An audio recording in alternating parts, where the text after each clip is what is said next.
Podcast. Saúde, medicina e informação.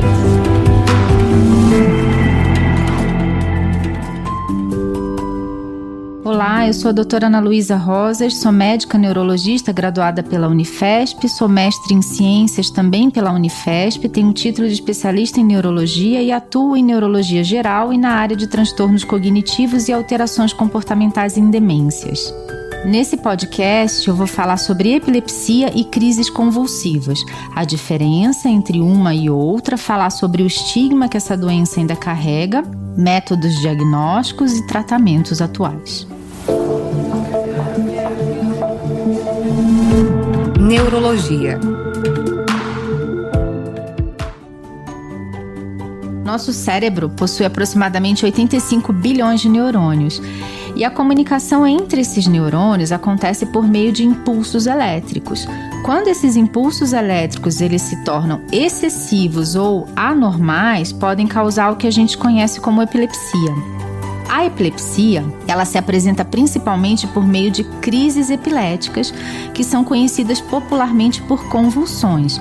E aí vem a diferença que a gente necessita saber. A epilepsia é uma doença onde ocorrem crises epiléticas, que em geral são sem fatores desencadeantes e elas são repetidas, e isso vai configurar a doença epilepsia. As crises epiléticas da epilepsia, elas costumam durar segundos ou minutos e elas podem causar movimentos automáticos de mãos, boca, rosto ou pernas e a perda de urina ou, mais raramente, perda de fezes também durante a crise convulsiva.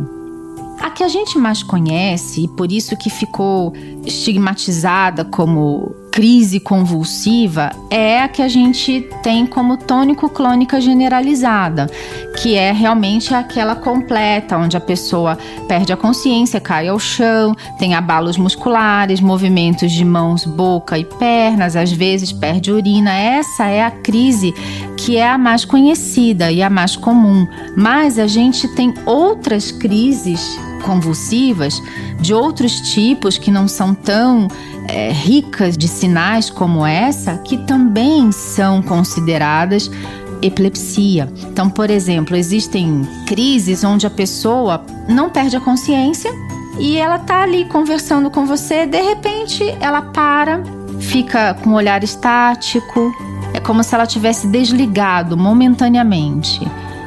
E aí fica um tempinho assim, fora do ar, literalmente, e as pessoas às vezes descrevem realmente assim: ah, doutora, ela fica fora do ar, né? E de repente, como se nada tivesse acontecido, o indivíduo volta a falar exatamente de onde parou, continua a falar as coisas exatamente como estava fazendo, na posição que estava, como se ele simplesmente tivesse parado para pensar alguns instantes. Os olhos ficam mais abertos, ele fica mais distante, mas depois volta tudo normal. Tem crises que ocorrem exclusivamente durante o sono, e aí essas são complicadas porque, de repente, se a pessoa dorme sozinha ou mora sozinha, elas não vão ser presenciadas por ninguém. A pessoa vai ter a crise convulsiva durante o sono e no dia seguinte só que o indivíduo pode eventualmente acordar com dores musculares, com a língua mordida, machucada, meio cansada, e aí ela vai chegar à conclusão que, se ela souber que ela tem epilepsia, que ela teve uma crise convulsiva. Então, isso ocorre porque existem tipos diferentes de crise.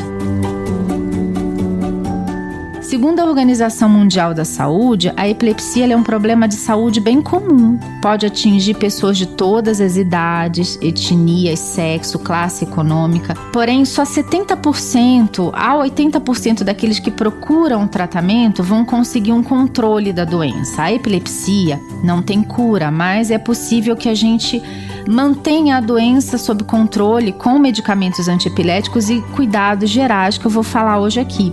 E mais da metade das crises epiléticas, elas podem ser controladas com tratamento medicamentoso, sim. Só uma pequena parte que continua apresentando crises, demonstrando uma certa resistência aos medicamentos.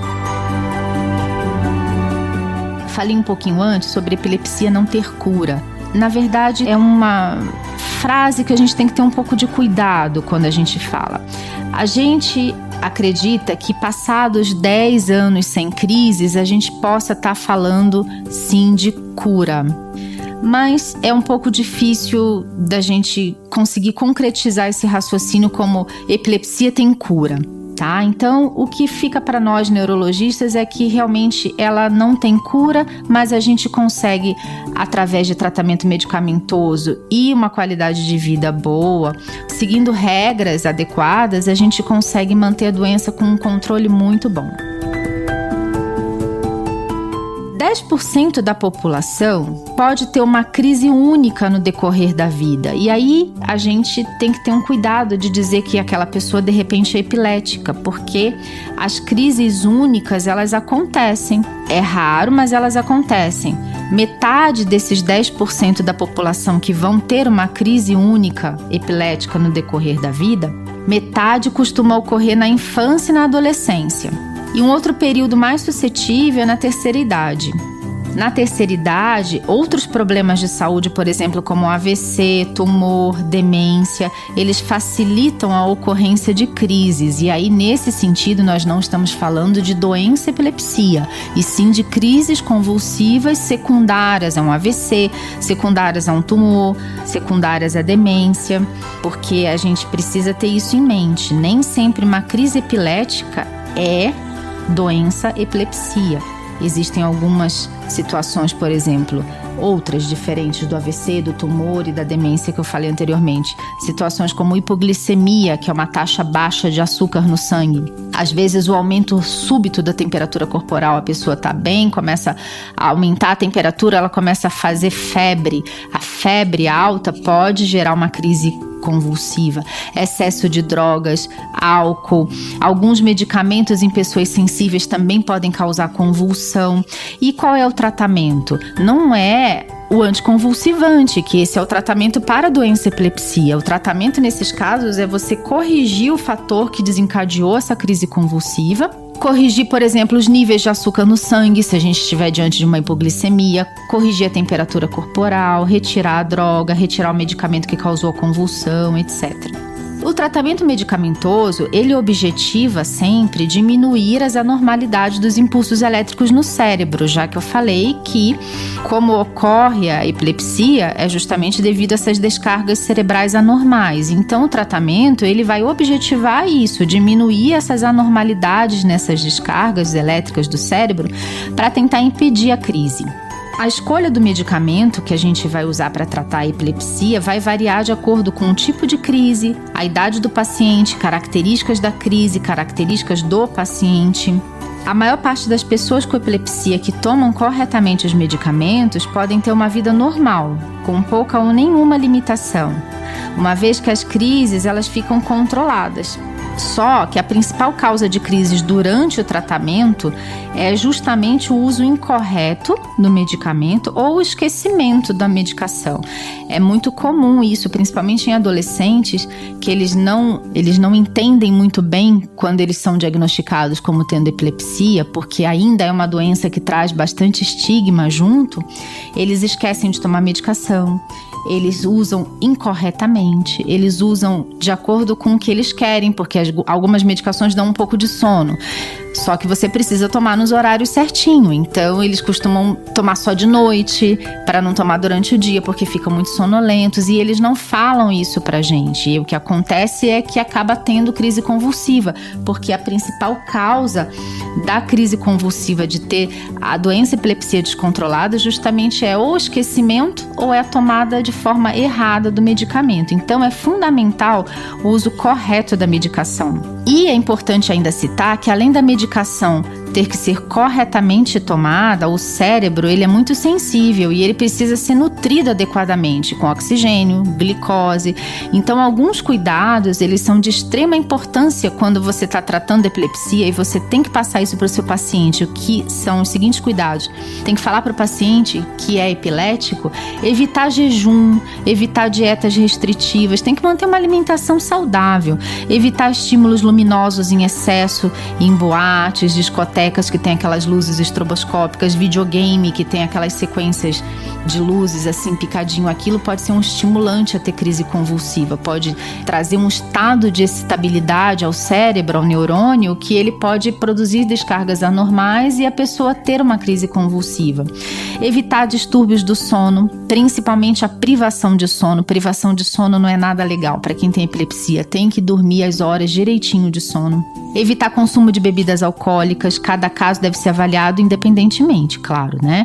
Mas em geral, a pessoa com epilepsia, a gente orienta que ela tenha que evitar o uso de bebidas alcoólicas. Fazer uso regular da medicação, não tem essa de tomar quando quer, tomar quando... eu vou para uma festa hoje, então eu não vou tomar porque eu vou ficar com sono. Não, aí não vai ficar com sono, mas pode convulsionar na festa. Então, não, tem que tomar a medicação certinho, evitar estresse, aborrecimentos, etc. Quando você une o uso correto do medicamento aos cuidados acima que eu falei, já vai ser talvez o suficiente para controlar bem a epilepsia.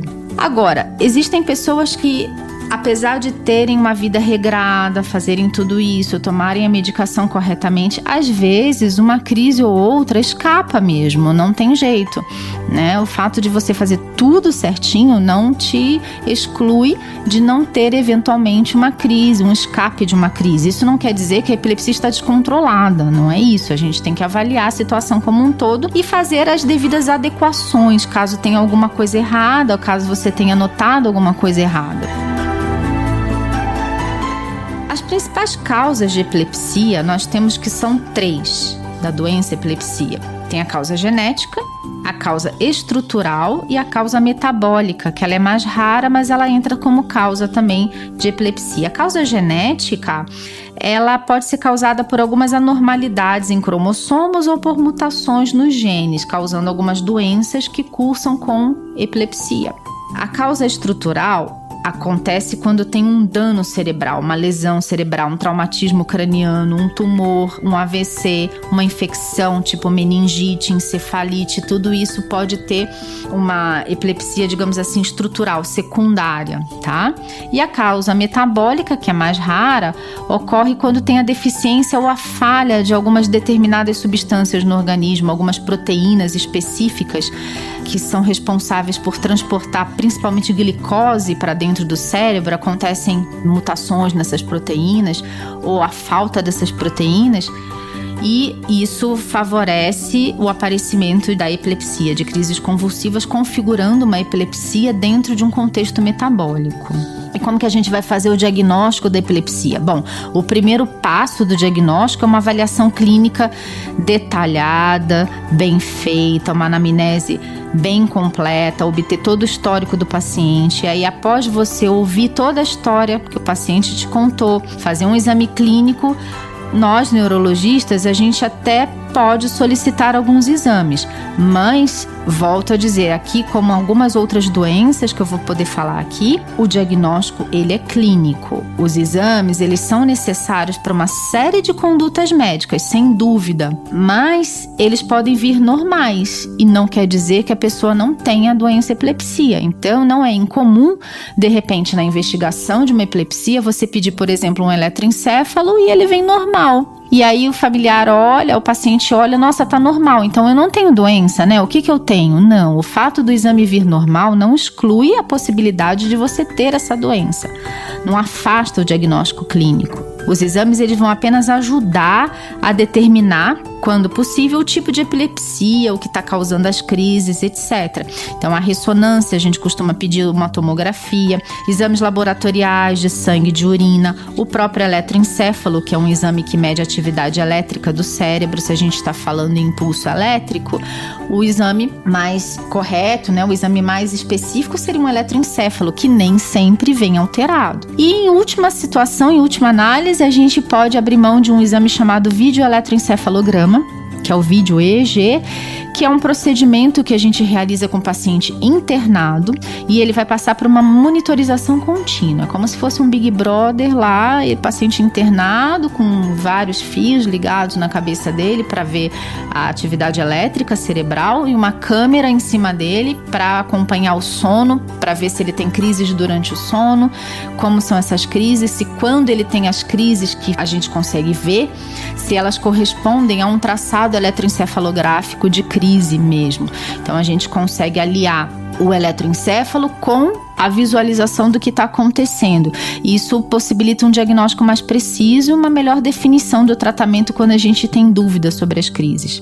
E para controlar as crises é basicamente seguir o tratamento prescrito pelo seu médico, não pular nenhuma dose do medicamento ao longo do dia, relatar todos os efeitos colaterais que você possa ter tido com a medicação ao seu médico, tomar adequadamente, não pular dose, não esconder remédio. O remédio está acabando, faz as contas e vai pedir a receita, vai providenciar nova receita, porque os remédios antiepiléticos eles só são vendidos sob prescrição médica. Então também tem que ficar atento quando o remédio vai acabar, para não ficar naquele desespero. Ai, caramba, amanhã acabou meu remédio, eu só tenho remédio até amanhã. Isso é uma sexta-feira à noite que você não vai conseguir entrar em contato com o seu médico. Então, evitar esses estresses e tentar ver com antecedência o quanto que vai ter de medicação, se vai durar até a próxima consulta, etc. E sempre ter em mente que, apesar do fato de ser controverso a história da cura ou não da epilepsia, o fundamental é que existe um controle muito bom e a qualidade de vida é muito boa com o paciente sendo epilético, tomando adequadamente as medicações e fazendo todas aquelas dicas, né, que eu já comentei aqui, e principalmente tendo uma vida normal. A gente não pode trazer o estigma da epilepsia para dentro da vida do epilético, né? Já é uma carga relativamente pesada, você tem que tomar medicamentos de uso controlado, ter uma série de cuidados, uma série de algumas privações que você tem que ter realmente, né, para a doença. Então já é uma doença que ela realmente já traz algumas restrições. Você assim, em cima disso, você ainda vai colocar um estigma. Então é muito complicado. Então a gente tem que tentar, na medida do possível, seguir a vida normal. Não ficar com isso na cabeça, ai, não tem cura, tem cura.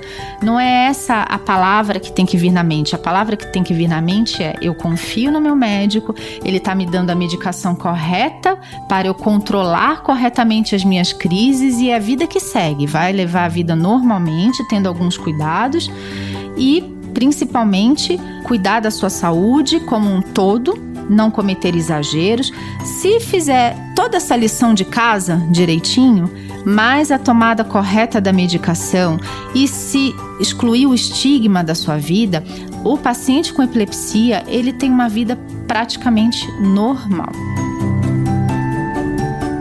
Uma situação que ela pode acontecer, e as pessoas me perguntam muito durante as consultas, o que eu faço ou como eu devo agir quando eu vir uma pessoa convulsionando. Então existem vários mitos, né, envolvendo o socorro das pessoas com crises epiléticas, principalmente o que faz com a língua.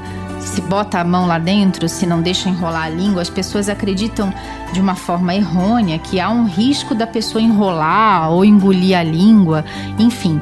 Na verdade, a gente não deve colocar objeto nenhum na boca da pessoa que está convulsionando. A mão, os dedos, não coloque os dedos, mão, nada. Não tente desenrolar a língua da pessoa que está tendo uma convulsão. A língua, ela não vai enrolar. Colocar objetos lá na boca da pessoa, além de você poder ferir a pessoa, porque ali na hora do sufoco, da confusão, às vezes a gente se excede nos movimentos, além de você poder ferir a pessoa, colocar o dedo na boca, a mão na boca de quem está convulsionando, pode principalmente lhe machucar, né? Você pode sair com o dedo mordido, quem está tentando ajudar pode se machucar mais ainda até. O correto, você tem que só proteger a cabeça da pessoa, porque como ela está com uma sequência de movimentos involuntários e ela não está com consciência daquilo que ela está fazendo, ela vai ficar tendo movimentos tônico-clônicos, que a gente chama, e a cabeça vai também movimentar, e aí nesse sentido o correto é você somente proteger a cabeça, não se preocupa com com a língua, protege a cabeça, porque pode haver sim a mordedura da língua durante uma convulsão, mas isso vai ser menos traumático e mais fácil de ser resolvido depois do que se você tiver uma lesão de articulação,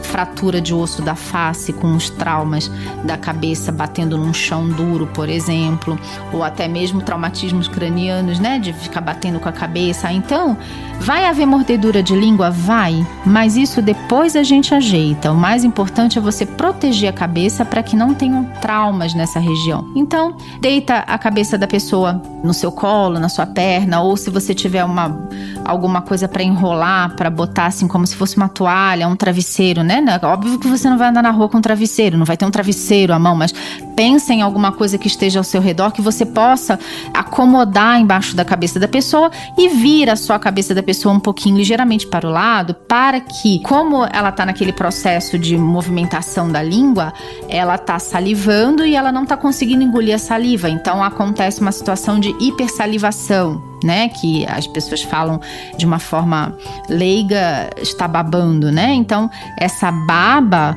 essa saliva, acertando a cabeça da pessoa, colocando a cabeça da pessoa um pouquinho de lado, essa saliva já escorre pela lateral da boca e ela tem menos chance de aspirar e de evoluir com, por exemplo, uma pneumonia aspirativa, tudo isso. Então, esse é um cuidado que a gente precisa ter. Você deixa a cabeça sempre numa posição um pouquinho mais alta do que o corpo. Se a pessoa tiver de óculos, retira o óculos da pessoa, né? Porque se você está tentando proteger a cabeça, se a pessoa tem óculos, vai ficar batendo o óculos no nariz, o óculos na lateral. Então você retira o óculos. Então já combinamos que não se coloca nenhum objeto na boca da pessoa, nem tenta segurar a língua da pessoa. Se a pessoa tiver com roupas apertadas, cinto, gravata, por exemplo, tenta desapertar para evitar mais sufocação, mais trauma. Não restrinja os movimentos da pessoa em convulsão. Protegendo a cabeça, deixa a pessoa se movimentar do jeito que tiver que se movimentar. Não fica restringindo o movimento da pessoa. A tendência é que a crise dure menos do que 3 minutos, vá passando, a pessoa vai ter um período que a gente chama de pós-ictal, que ela vai ficar um pouco mais assim lentificada, de repente pode não saber onde está, vai ficar confusa e isso tende a ir melhorando. Se a crise durar mais do que 5 minutos, tem que ligar para o SAMU. 192, se estiver na rua, né? Para levar a pessoa para um hospital o mais rápido possível, porque daí você já está falando de uma crise que está demorando mais do que o habitual para cessar.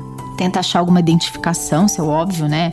Se tem alguma identificação, mesmo que a pessoa é portadora de epilepsia, porque às vezes tem isso, a pessoa já sabe que já teve essas crises antes na rua, ela já anda com uma identificação. Sou portador de epilepsia, em caso de crise avisar para tal pessoa, etc., ou me levar para tal hospital, enfim, às vezes as pessoas já têm esse cuidado, principalmente quando já passaram por essa situação anteriormente. E aí, quando a crise passar, às vezes você não consegue fazer esse movimento tão certinho de colocar a cabeça de lado para ela não aspirar a saliva. Às vezes você só consegue fazer isso no final da crise. Então, o mais importante durante a crise é proteger a cabeça. Se você conseguir proteger a cabeça e virar um pouquinho de lado, ótimo. Se não, protege a sua cabeça e quando a crise passar, você coloca a pessoa um pouquinho mais de lado para que ela não aspire as secreções. Então, eu acho que basicamente é isso. Ficar tranquilo e não ter o estigma, né? Epilepsia não passa pela baba, você não vai se contaminar, você não vai adquirir epilepsia se você encostar no epilético. Então, isso tudo são mitos, crenças, né? Que dificultam muito o entendimento e até mesmo o tratamento da epilepsia. Obrigada pela atenção no podcast de hoje. Espero que vocês tenham gostado do tema.